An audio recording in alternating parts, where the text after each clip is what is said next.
we go. Hopefully you can all see it now. So I'm going to be talking about how to uncover the untapped potential of your branded search terms, why they matter, and how you can kind of optimize for them, creating the relevant pages that you need.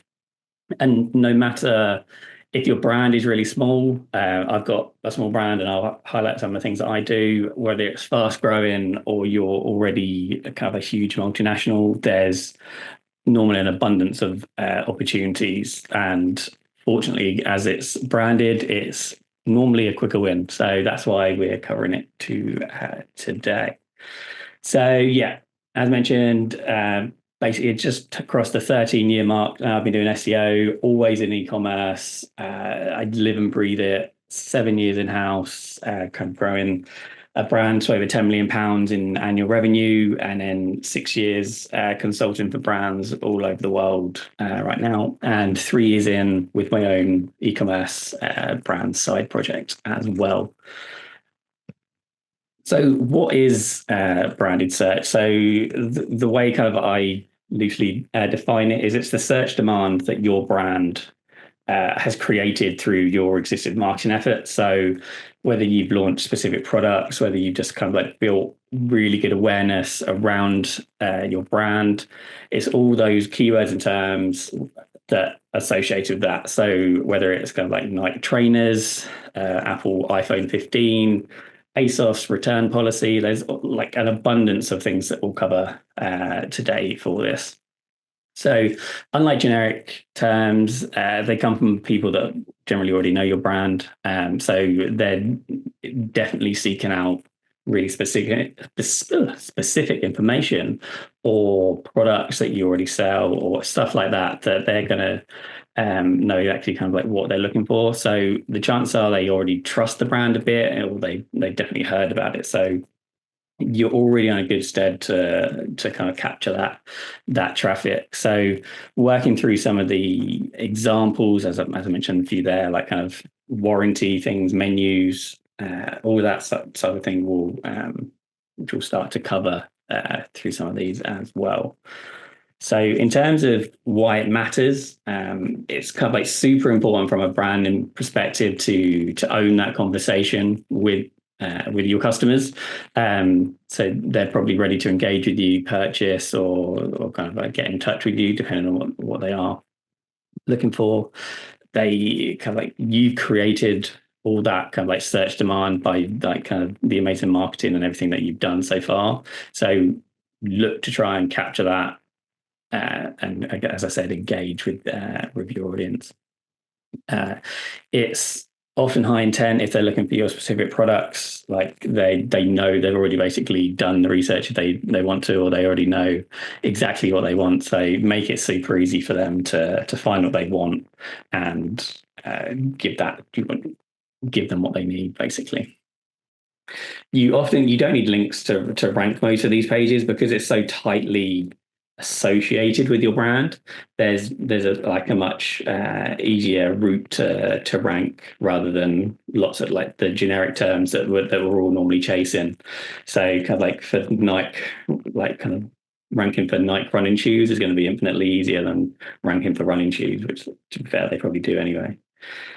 Then you're also looking at potential kind of like savings on paid search. So like kind of if you're already at the top for some of these terms, like there's no need to pay out for additional Google ads and things like that.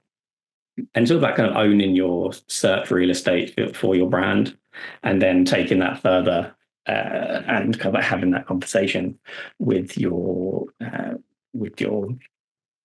customers, basically. So I'm going to go through now a few of the kind of the common branded search opportunities. I've done some analysis of some of the top search brands and show you a whole host of examples that you can kind of use as inspiration as well, basically. So the first, which has been covered, has been mentioned twice already today, which is awesome, and it's one of my kind of absolute favorite ones. If you're watching Luke's presentation, he covered this as one of his SEO CRO opportunities. So 100% definitely one to do if you haven't already got this, as it clearly works if Luke's saying it. As he mentioned, notoriously these kind of like searches are dominated by like kind of voucher code sites, often with invalid or expired or outright fake codes, just to try and kind of like get you to entice you to click through and kind of grab some of that last click commissions. As I was starting to do some analysis for this, I've kind of like was doing a little bit of digging, and in the UK alone, there's an average of 14 million searches for branded discount codes each month. And obviously, this will expand and into Q4, probably like kind of as sales do for many brands, like kind of probably put 70% of those are probably coming in Q4. So it's like a massive time to capture that attention and traffic for your own site, and not kind of leak that out to voucher code sites and things like that. So this is basically how I did it. So I basically put like search for coupon code, discount codes, and everything like that into Ahrefs, and spat out basically a total search volume of 14 million for all these different brands that have there. And you can see the global search volume for many of them also much higher as well. So in terms of the total opportunity for this for each brand is truly a lot. So I analyzed the top 30 in that list, and of that, 10 ranked in the top 10 with genuinely useful pages, and I'll cover some of those in a second. Only 3 of those were ranking number 1, so there's definitely kind of more opportunities for them to actually kind of like capture even more traffic there. 15 ranked in top 10, but with unhelpful pages. I'll mention a few of kind of what those unhelpful pages are, and 5 didn't even rank in the top 10. So lots of these are searched for thousands of times a month, and it's a brand term, and they don't even currently rank at all for it. So it's a absolutely gigantic opportunity for these. I'll share some actual numbers in a second. In terms of the common ranking issues, so those that rank but with not the most helpful of pages, there are student discount code page rankings, which basically try and take you often to uni days to register and stuff like that. And obviously, for the majority of their customers, most of like these brands are not students. So if people are on the hunt for relevant discount code, then that's not helpful to them. If you create your own page and you can feature like a link out to the student discount section, which would be fantastic. Expired or old promotion pages, so they've run a deal or something in previous years, and they've just left that page up and kind of forgotten about it, but don't realize that it's ranking quite well for their branded searches. Terms and conditions, so often people include like kind of the terms and conditions around using promo codes and discount codes on their site, and this is what ends up getting picked up because it obviously mentions it with those terms, as there's no dedicated page for it, like they end up ranking. And then I think there's 1 or 2 completely basically virtually blank pages that were, whether they once had something on or not, or they've just been automatically created somehow.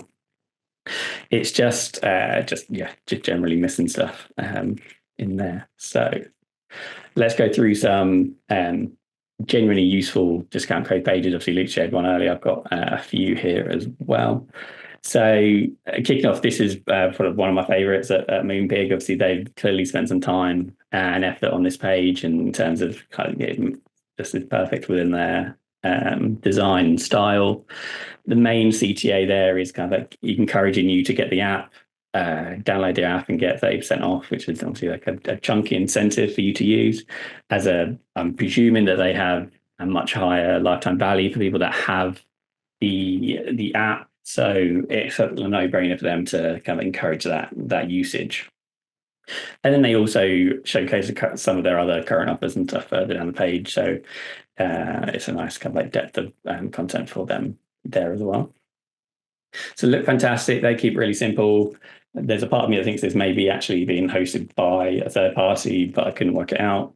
But what it does target, you can see how simple this page is, that they've got basically the H1 short description, and they feature the current offers. So there's no discount codes specifically, but what it is all their kind of like gift with purchase offers, all their kind of like just general, all their offers that where you can save money by buying multiple things or whatever it is. So it highlights the current deals and offers that they have, and it works really well in terms of kind of like giving the user a next part in their journey. So Nike also does pretty well. They feature the current links out to their sale pages and stuff like that. What I do quite like here, but they probably do better, is they encourage you to become a Nike member to get exclusive offers and promo codes and things like that. And what that does is gets those users on the email list, and obviously that then increases your chance of having more touch points with them, educating them, getting them on through that email, and getting them back to the shop again and again. And his final one, which from a visual perspective, they could probably do a lot better, considering they are Wayfair. But what I really wanted to include this for a couple of reasons, is that firstly, how simple this page is. There's not in any way much to it. Someone's probably just chucked it up, bit of text, and then it's now ranking number 1 for Wayfair discount codes here in the UK. What I do like about it is it encourages you to sign up to the email list on this page. But I mean, we won't get started on the kind of like UX accessibility of this page with the sign up button and the field, but it features their current like daily deals, closeout deals, and clearance and bits and pieces. So again, it's getting the traffic for their branded term and giving the users a next kind of like opportunity for to take the next step, basically. So I want to share. So we've done this, and I've got these are the numbers that I did for a brand that's done this. And so for their brand discount code search, there was 500 a month from Ahrefs. Obviously, there's lots of other variations of that, such brand promo code, brand coupons, and something like that. But that was for that one search. That's what it was, and that's initially what we based this on. For their discount code page, they didn't ever do discount codes apart from like random offers in the newsletter. But what they did have was a introductory welcome offer pop-up that went to all new users with £20 off £100 spend. So basically what we did is we used that as the incentive to get people to sign up, and then they got that as an offer. And so basically over the 12 months that we kind of like we ran this, where I had the data up to, that one page drove 40,000 users over that period.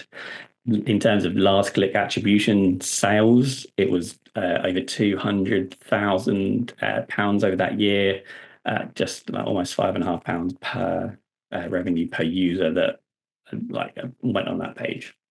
And in that time, they also had 18,000 people sign up to the email list. Clearly, with purchase intent, they're discount hunters, but that's a big portion of the market as it is right now with ecom. So this is just to highlight kind of like the potential of it. So this brand had 500 a month for brand plus discount code. If you think of back to some of the brands that we were looking at in terms of had kind of like tens of thousands of searches for that one term. So you can see just the size of the traffic opportunity that some of these brands can actually kind of capture. And it's still super important if you're small. If you're for my brand, Village Cricket Co., we have a page like this, and that it gets tens of orders come straight through that. It makes it easier for user as part of their journey. And so it's definitely, even as a small brand, really important to try and keep that going. So it's really good, as Luke mentioned, to try and stop letting the affiliates take that last click commission, and you kind of get much better connection with your user. In terms of creating your page, these are some like kind of quick tips that I have. Like, it doesn't need to be a complex page. Like, obviously, like Moonpig's page was a fantastic example, but Wayfair's, it just shows that you just need a bit of text and a sign up form essentially. So just make sure the page title and the H1 includes brand plus discount codes, short description, feature. If you've got any current offers, it's always a great place to have that. But if like you don't, you can update it periodically. But if you don't have that, it's not the end of the world. And then incentivize an email sign up, and then with some sort of offer that you already have that like kind of allows them to get some form of discount. It would be fantastic to get them on that email list basically. The next one, which I also love, is the brand and reviews. So someone searching for ASOS reviews or like your brand reviews, basically, it's like people are checking. This is actually a bigger thing for like smaller and fast growing brands, because people haven't heard of you, like kind of much larger brands, like fashion brands like ASOS and people that people have heard of, whereas your kind of like small brand, many people haven't heard of. So like they're checking out what like kind of what people are saying about you, whether it's a scam, whether you're a legitimate business. So it's a really important kind of like SERP to try and control. So this is for my little small side project ecom business, and it's all about kind of like the SERP reputation in terms of where people search for, like kind of they're probably likely to click on the first option, but also check out the other one. So you need to try and keep on top of not just number one, but the next few down as well. So it just highlights what can show to people. So I went back and analyzed the same 30 brands I did for the discount code, and to see of those brands whether like kind of how they're ranking for this brand term was.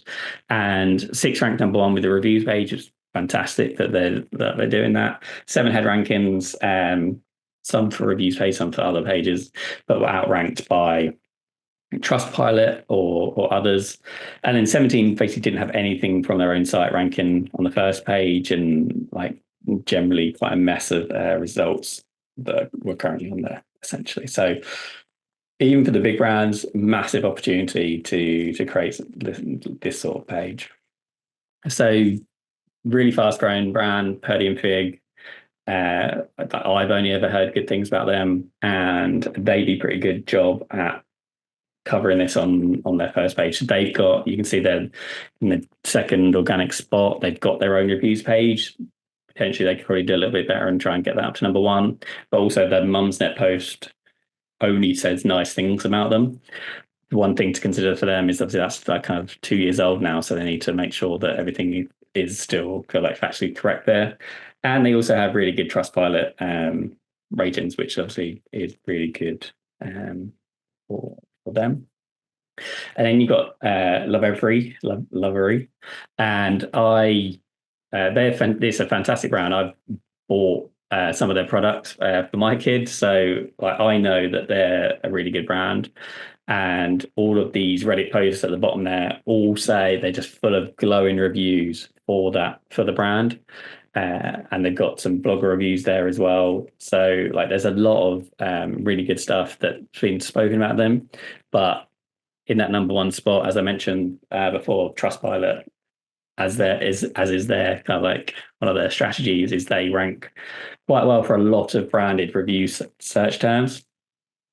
And having a 2-star review or 2-star average review rating as the number 1 thing for your reviews is not a good look in general. So they, from what I could find, didn't have a reviews page, but they have lots of product reviews. So they could probably quite easily get this put up and start ranking quite quickly. Yeah, it doesn't need to be fancy. This ranks will represent reviews, and it's a simple page. It doesn't need to be fancy. I believe this is one of the types that most review apps, if you're using Judge.me or Reviews.io, that they have, then you can basically easily embed all reviews onto a page, and then you can edit that page and whatever you need.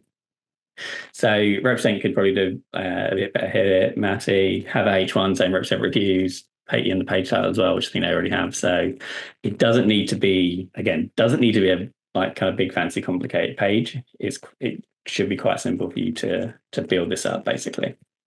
If you can, again, shameless plug, if you like cricket, buy my bats.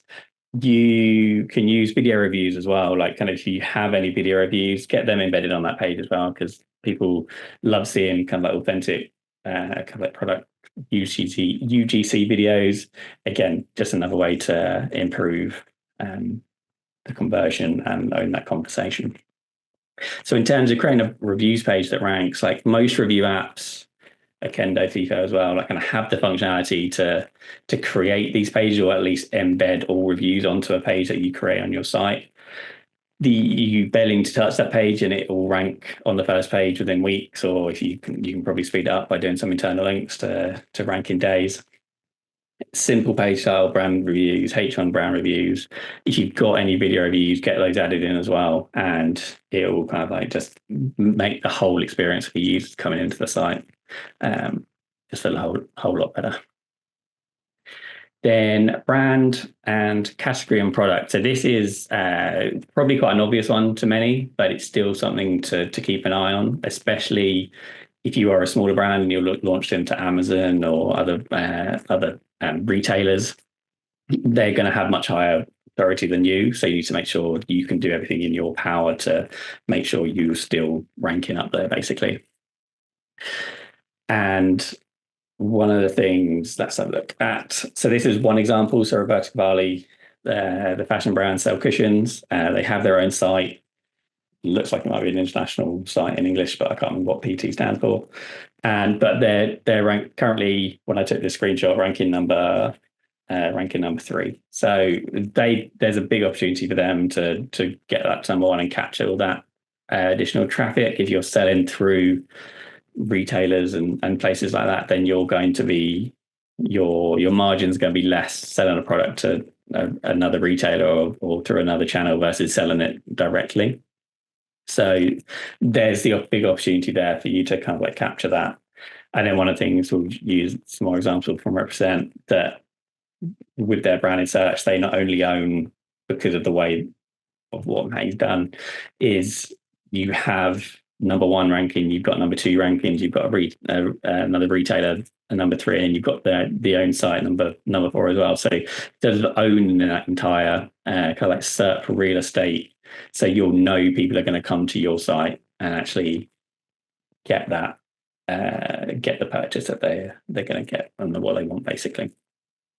Again, so creating a brand category that ranks, you need to track these probably slightly dedicatedly, and then ensuring that you have category and product pages that answer that queries, whether it's like specific shoe types, if you're selling trainers and stuff like that, or specific types of clothing, rather than just having, if you're a brand that just has a men's category and everything's in there, like that's probably not going to rank well for your brand men's hoodie, because if you've got 20 hoodies, then Google's not going to know what to have. So making sure you have those dedicated categories and collection pages are crucial.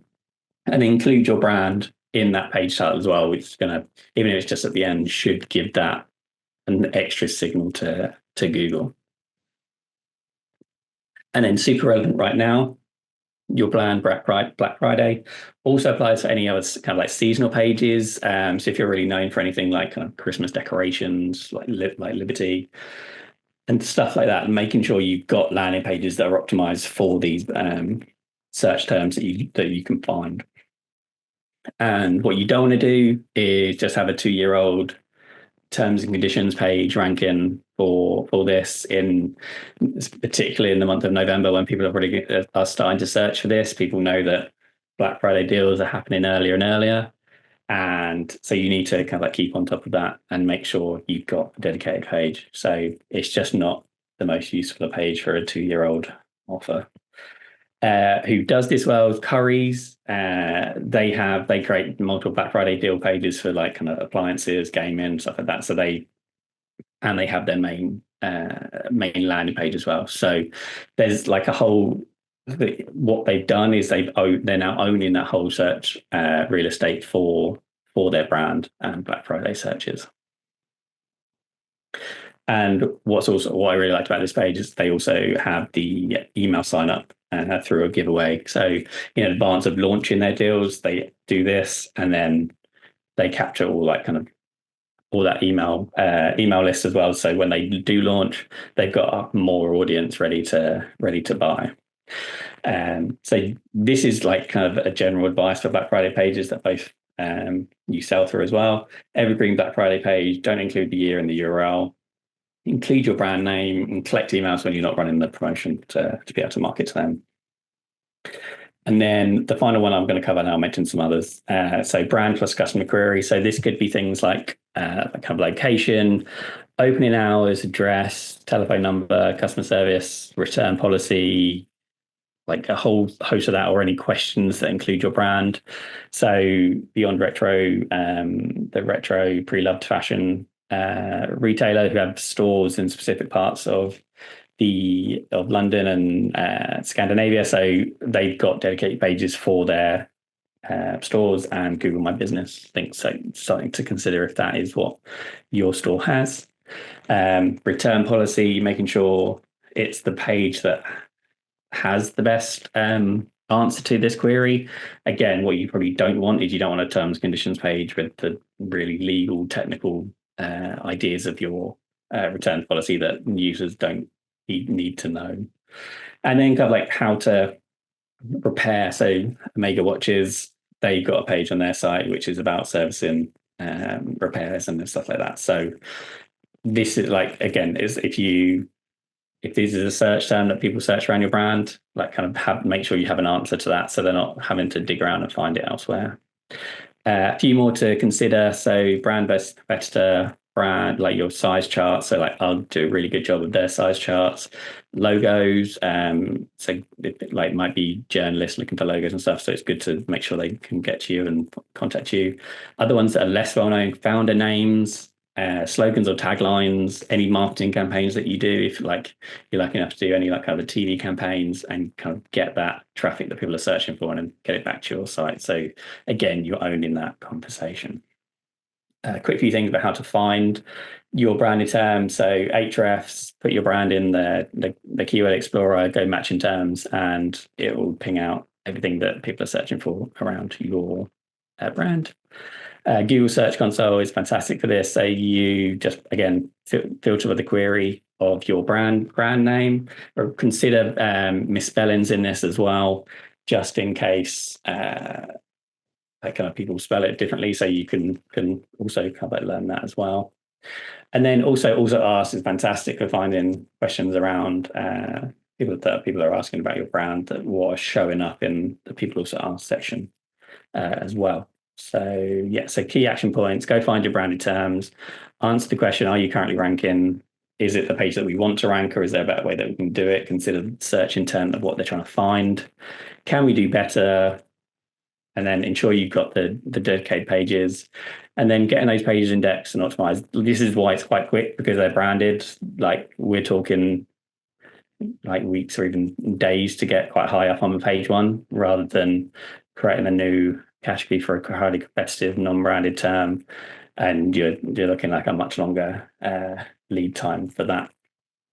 So yeah, so that wraps it up. So go create some discount code pages. It's the third time you've heard that today. Message is clear. Thank you so much, Freddie. That was so good.